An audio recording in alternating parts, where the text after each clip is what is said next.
maison, la petite sorcière raconta à Abraxas ce qui s'était passé durant son examen. Abraxas fut consterné.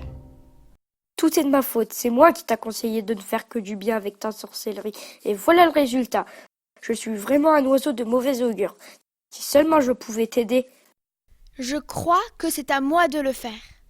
Je ne sais pas encore comment, mais ce qui est sûr, c'est que je ne vais pas me laisser attacher à un arbre. Je peux venir avec toi? Où? Au Mont Cornu, je ne voudrais pas te laisser seule cette nuit. D'accord, mais à une condition. Que tu fermes ton bec et ne me dérange plus.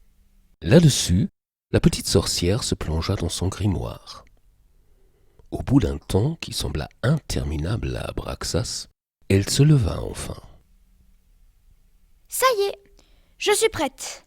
Allez, en route en direction du Mont Cornu.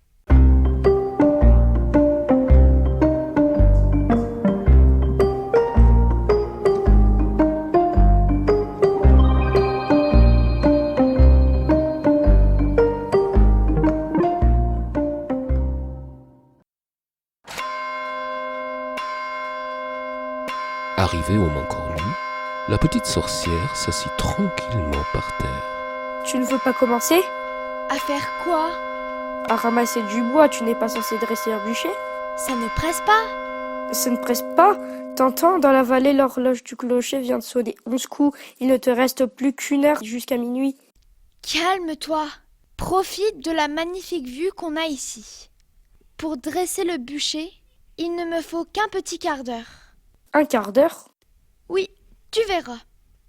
La cloche de l'église en bas dans la vallée sonna 11h15.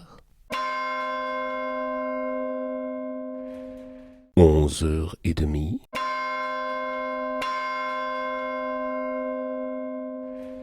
Et minuit moins quart.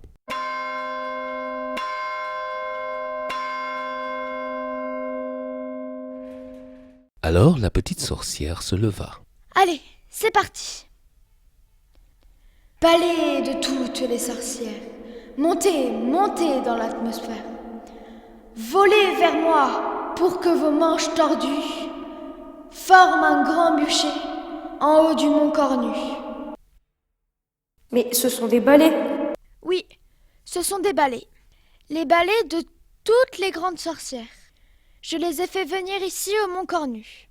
Ce balai-là, avec le long manche, c'est celui de Noxera, la grande sorcière supérieure.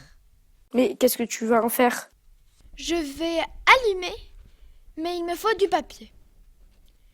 Grimoire de toutes les sorcières, secouez vos pages, qu'elles deviennent, elles, légères.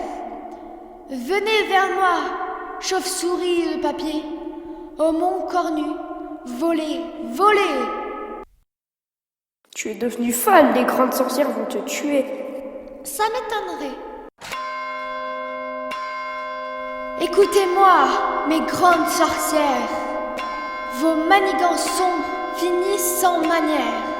Au 12e coup de minuit, dans cette nuit unique, vous perdrez à jamais vos pouvoirs maléfiques. Où est-ce que j'ai mis le briquet que j'avais acheté chez Monsieur Coriandre? Ah, le voilà.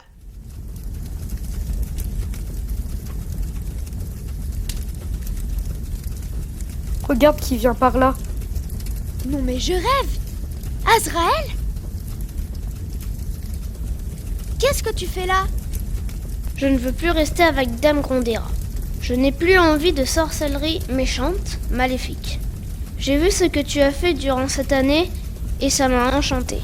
Tu es une bonne sorcière. Je veux rester avec toi.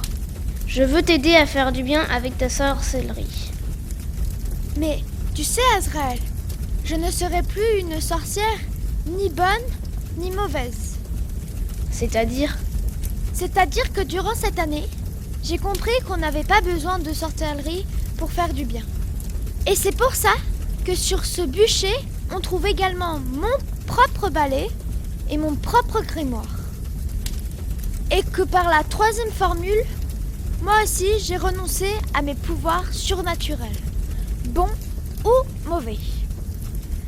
Alors, veux-tu toujours rester avec moi? Mais oui. Et toi, Abraxas?